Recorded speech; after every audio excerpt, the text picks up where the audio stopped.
When when I was working on my first album, they asked me what features did I want.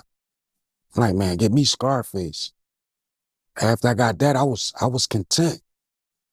That was one of my favorite all time, like growing up, Scarface.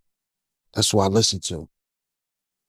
So when we did that first record on my album, Mac and Brad, we just stayed in touch with each other, and a lot of records started coming from that.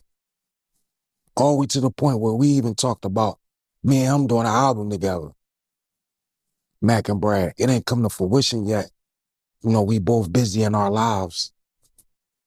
But hopefully one day we'll get even if it's an EP, 6 joints, man, Face just go in there and work on something. That'd be crazy.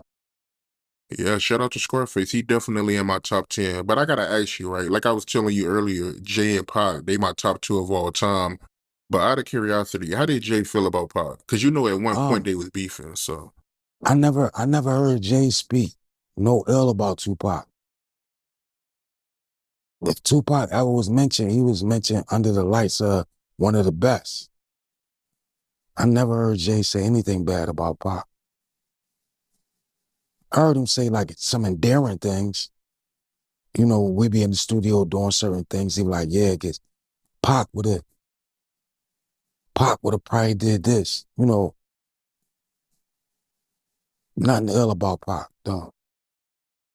Yeah, that's something I always thought about, how Jay felt about Pac. But I remember you making a comment before about how mature Pac and Big lyrics was compared to this generation of rappers. You can listen, if you listen to them right now, that don't sound like, and you comparing it to the generation that's out, listen to Biggie and listen to Pac. They don't sound like a 21-year-old or 22-year-old rapping. It don't sound like that now. Like when you go back and listen, it was, for them to be that young and articulating themselves the way they did, it was just different. Right. Yeah, that's a good point, man. I mean, yeah, when you listen to them, you wouldn't even tell that they died at 24, 25 or whatever. But I'm talking about when they was 21 and 22, talking heavy. They died at 24, 25. But early in the game, they was talking crazy. 2 teenagers. 2 teenagers. Hey yo, I spit so real so my boys can eat. You got a nerve to have it deal and just noise on beats. Not bad, not bad. Now you. If you ballin', keep ballin'. If you jealous, stop. I want Biggie to rest in peace as well as Pac. I really stop. Message. Peace, back with Another one of my installments, Hip Hop History.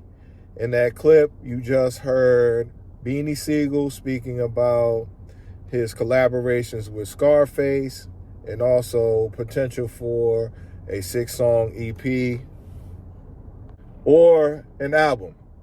I feel like when Sigel and Scarface have collaborated in the past, they've made classic music.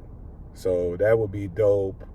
Hopefully they can get that together. I would definitely check that out. So I hope that they try to make that happen. He also speaks on Jay-Z and how Jay would talk about Pac in a positive light and not a negative one. Even though Pac dissed Jay. But sometimes responding back is unnecessary, and silence is definitely a loud response. So I give credit for Jay to not get in the mud with Pac, because that would have just been, bad to, especially the way that Tupac was taken out. It would have been bad to not have resolved those issues. And I know it sounds a little bit hypocritical because Jay has gone at people, but he's only gone at people that he felt like a response was necessary. And he may have thrown some subliminal shots out there about Pac. Who knows? Because Jay is a subliminal diss guy. You know what I'm saying? So he may have had some bars from somewhere, but who knows? He did what he did, and I respect it. And I feel like he respected Pac at the end of the day.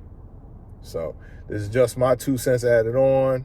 Left some jewels in his skull that he could sell if he chose. Look, this is just free advice from me to you. You take it or you throw it away. It don't matter. Like, comment, and subscribe. And as always, peace.